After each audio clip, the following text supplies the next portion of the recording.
इलाहाबाद की मधु की शादी होती है रामगढ़ के आनंद से। नेचर से कामचोर मधु के सामने जब पूरे ससुराल की जिम्मेदारी पड़ती है तो कैसे वो उससे बचने के लिए करती है एक नाटक। चलिए देखते हैं। अरे मधु, मधुरानी, जरा चाय ला और बेसन घोल ले, बादल बन गए हैं, पकौड़ी बना लेते हैं।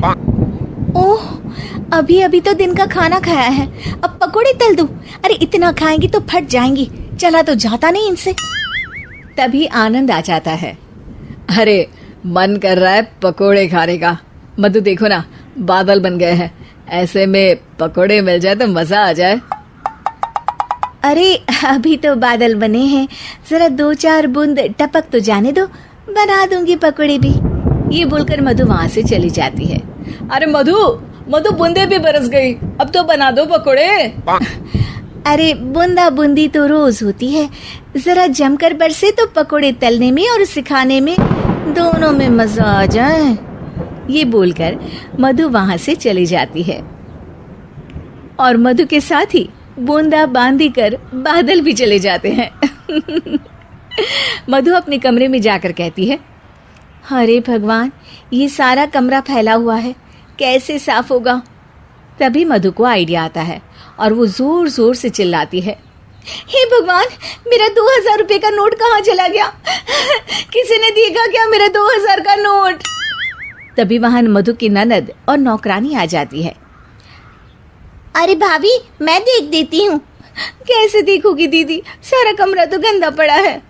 अरे हटो ना, मैं साफ किए देती हूँ, मिल गया तो दे दूंगी। अब ननद और नौकरानी 2000 नोट के चक्कर में पूरा कमरा साफ कर देती है और नोट नोट खोया हो तब तो मिले। खैर, ये तो छोटे मोटे ट्रिक्स थे जो मधु काम से बचने के लिए करती, लेकिन अब आना था मधु का मास्टर स्ट्रोक, जिस पे वो अब सिर्फ बैठकर खाने के चक्कर में थी, और वो भी सास को ऑर्डर दे देकर। कैसे, चलिए देखते हैं।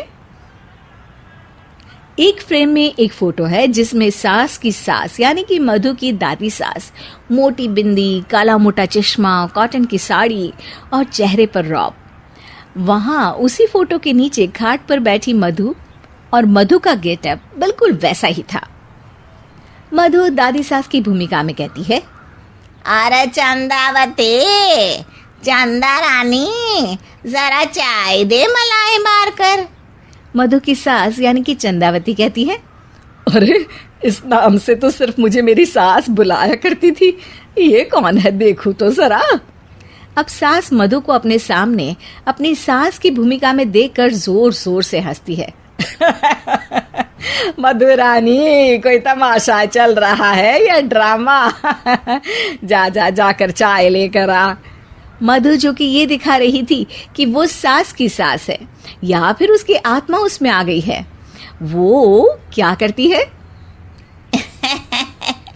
चाय और मैं, वो भी तेरे लिए चंदावती।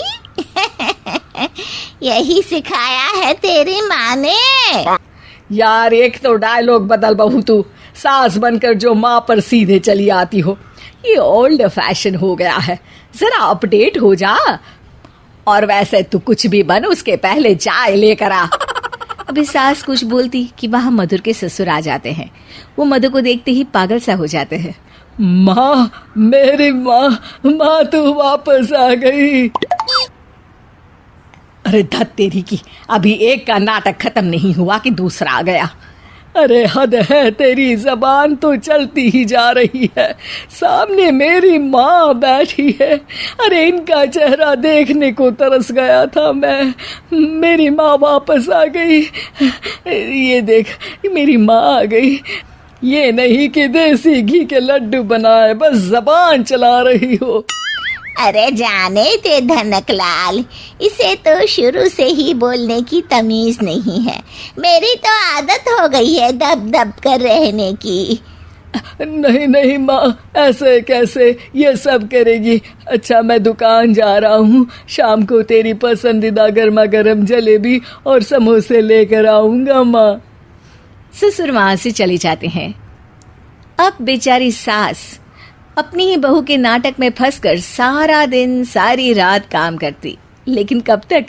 एक दिन की बात है।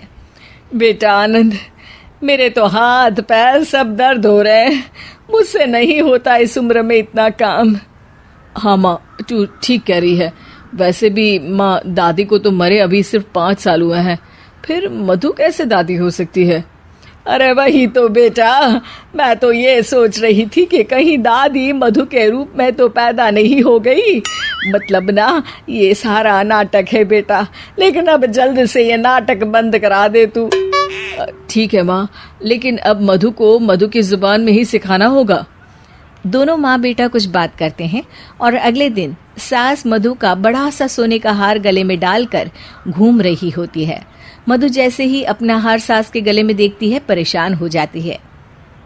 अरे अरे, ये क्या? ये हार तो तू अपनी बहू को दे चुकी थी। नहीं नहीं माँ जी, बिल्कुल नहीं। आप ही ने तो कहा था कि जब तक आप जिंदा हैं ये मैं ही रखूं। अब आप तो जिंदा ही हैं, तो ये हार मैं उसे कैसे दे सकती हूँ? अरे लेकिन तभी वहाँ आनंद आ जाता है। दादी, मैं आपके लिए भैंस लेकर आया हूँ, बाहर खड़ी है। जरा अच्छे से नहलाकर उसके गोबर से आंगन लीप देना और गोबर के कंडे बनाकर सुखाने डाल देना। और हाँ, जरा ताज़ा ताज़ा दूध भी निकाल देना दादी। और फिर माँ बेटे हंसने लगते हैं। मधु सोच में पड़ जाती है। भैंस? नहीं नहीं, इतनी बड़ी भैंस की मैं सेवा करूं? ना बाबा बना, मैं तो बहू बनकर घर वालों की ही सेवा कर लूं, उतना ही बहुत है। माँ जी, नहीं नहीं। अरे अरे, क्या हुआ बहू, तुम वापस आ गई क्या?